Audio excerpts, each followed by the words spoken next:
పవిత్ర గ్రంథం ఖురాన్ ఆవిర్భవించిన నెల రంజాన్ అని ఎమ్మెల్యే చింతా ప్రభాకర్ అన్నారు.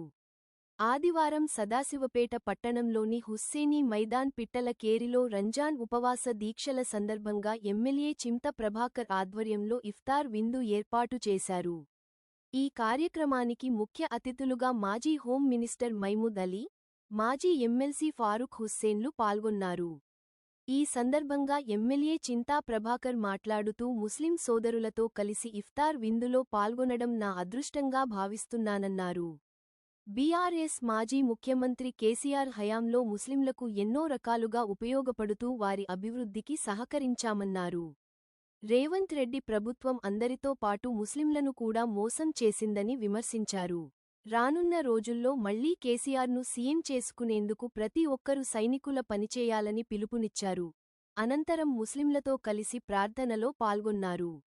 ఈ కార్యక్రమంలో బీఆర్ఎస్ పట్టణ అధ్యక్షుడు చీల మల్లన్న, బీఆర్ఎస్ రాష్ట్ర నాయకుడు చింతా సాయినాథ్, బీఆర్ఎస్ మున్సిపల్ కౌన్సిలర్లు, మైనార్టీ నాయకులు అక్బర్ హుస్సేన్, ఖలీం పటేల్, నాసిర్, లతీఫ్, ఖమీల్, యాదుల్, బీఆర్ఎస్ నాయకులు, కార్యకర్తలు పాల్గొన్నారు.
నీరసకాలి మేళాలో జరుగుతున్నటువంటి ఇఫ్తార్ అంటే రంజాన్ మాసం చాలా పవిత్రమైన మాసం.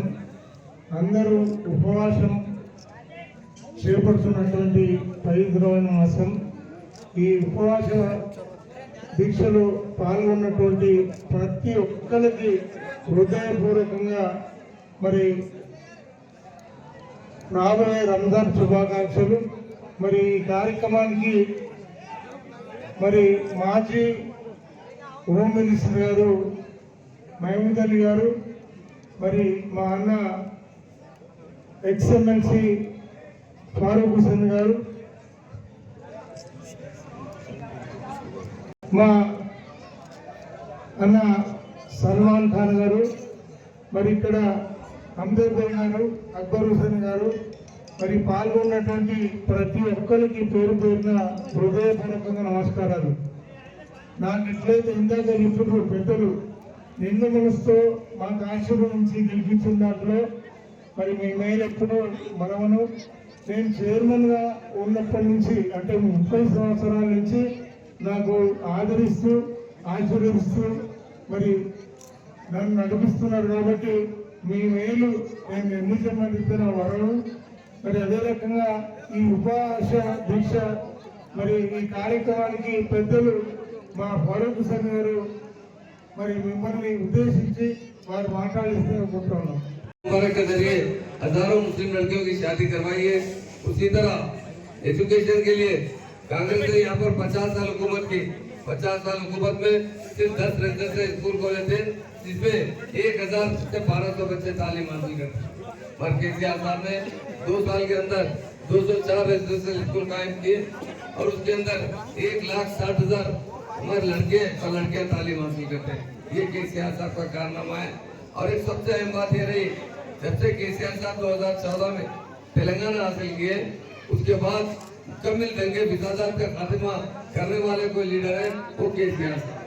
आप जानते हैं 1947 से 2014 तक फिसादात होते रहे, कभी कांग्रेस हुकूमत ने कंट्रोल करने की कोशिश नहीं की, पर केसीआर साहब जिस दिन तेलंगाना हासिल किए और बड़ी जद्दोजहद कर 14 साल की जद्दोजहद करने के बाद हमें तेलंगाना मिला है।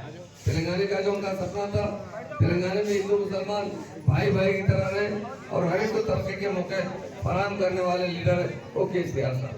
इसलिए मेरे भाई और बहनों से कहता हूँ, ये आपकी पार्टी, आपके घर की पार्टी है, इसको आप ताकत दीजिए। हम अल्लाह से दुआ करते हैं, अल्लाह ताला से दुआ फरमाते हैं कि मुकम्मल खात्मा कर दिया गया, कुछ इक्का दुक्का जगह दिया जा रहा है। बस इस तरह केसीआर साहब ने सारे मुसलमानों को तालीम याफ्ता और खुशहाल देखना चाहते हैं। आज हम रमजान माह रमजान की 4 तारीख को अल्लाह ताला से गिरना कर दुआ करते हैं, अल्लाह ताला हम मुस्लिम भाइयों को हर शोबे हाथ में तरक्की अता फरमाए और हमारी स्टेट के अंदर प्यार और मोहब्बत और गंगा जमुना तहजीब कायम रहे। मुझे जो वक्त दिया गया मैं शुक्रिया अदा करता हूँ। सिंतला प्रभाकर साहब एक बहुत डायनेमिक लीडर है, बहुत प्यार और मोहब्बत से रहते हैं, बहुत अच्छी तरीके से सबसे प्यार करते हैं, उनकी मसाइल हल करते हैं। अल्लाह से दुआ करते हैं आने वाले वक्त में भी यहाँ से फिर से PRS पार्टी को बहुत बड़ी मेजॉरिटी से जिताए। यही बात कहते हुए मैं आपसे शहादत चाहता हूँ। मैं तमाम से जिताकर कामयाब बनाए ताकि फिर आने वाला दौर गंगा जमुना तहजीब का दौर रहे, प्यार और मोहब्बत का दौर है। आपको एक बात बताना चाहता हूँ, आप लोग अच्छी तरह जानते हैं, जब तक केसीआर साहब इक़्तिदार में रहे इस तेलंगाना के अंदर कहीं भी जिस तरह लोग निजाम सरकार को कहते हैं, जनाब अब्दुल अजीज खैर साबका वजीर दाखिला और साबका डिप्टी चीफ मिनिस्टर हमारे महमूद चौधरी साहब और हमारे अब्दुल अजीज MLA चित्ता प्रभाकर साहब, सलमान खान साहब, नौजवानों, दोस्तों, बुजुर्गों, सदाशिव पेट एक हिंदू मुस्लिम गंगा जमुना तहजीब की एक मिसाल है। और मैं आपको बताना चाहता हूं कि सिद्दीपेट का रहने वाला हूं। सिद्दीपेट से इफ्तार पार्टी केसीआर साहब ने 1985 से शुरू की थी। फर्स्ट टाइम वो MLA बने थे तो उनके गांव में चिंतामणका में 53 लोगों से इफ्तार पार्टी शुरू हुई थी, जो विलेज से शुरू हुई वो दिल्ली तक गई। इसलिए कि केसीआर साहब हिंदू भाई को एक आंख और मुसलमान भाई को एक आंख, दोनों आंखों को बराबर देखते हैं और वो साथ साथ चलते हैं हिंदू और मुसलमानों को लेकर। आप देखे होंगे उनके 10 साल का दौर, आज 2-2.5 साल का दौर आप देख रहे हैं, आपको मालूम होना चाहिए। तो ज्यादा वक्त न लेते हुए मैं इफ्तार की जो दावत तो अपने प्रभाकर अली साहब की तरफ से चिंता प्रभाकर, चिंता बोले तो वो खट्टा रहता मगर ये मीठा चिंता प्रभाकर है। ये मीठे चिंता प्रभाकर साहब बहुत दिल अजीज है, मोहब्बत वाले हैं।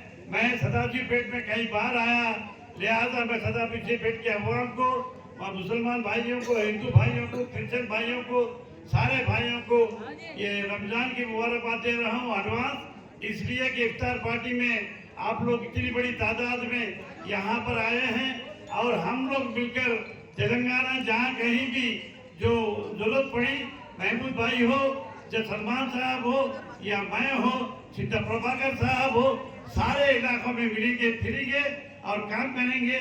और आपको एक बात जरूर बताना चाहता हूँ कि हमारे केसीआर साहब के घर में जानीमान भी रहती थी, एक रूम रहता था। उनकी वालदा और वालिद जो भी ऑफिसर अगर मुसलमान आए तो कहते थे कि जोहर का टाइम हो गया है, जाकर वजू कीजिए और नमाज का रूम है, आप नमाज पढ़ लीजिए, खाने का इंतजाम तैयार है, खाना खा के जाइए। ये तहजीब है उन लोगों के पास। अब जो बता रहे हैं हमारे को तहजीब, हमारे को खाकी नकर पहनने वाले, खाकी नकर पहनकर ड्यास करने वाले, खाकी नकर पहनकर परेड करने वाले हमको बता रहे हैं कि सेकुलरिज्म क्या है। कितने बच्चीदार शहीद हो गए, कितने ईदगाह शहीद हो गए, कितने रोडे शहीद हो गए। आप लोगों को मालूम होना चाहिए कि मुसलमानों की प्रॉपर्टियां कितने चले गए। इसलिए मैं चंद अल्फाज से आपसे रुखसत होना चाहता हूँ कि हमारे अकबर भाई को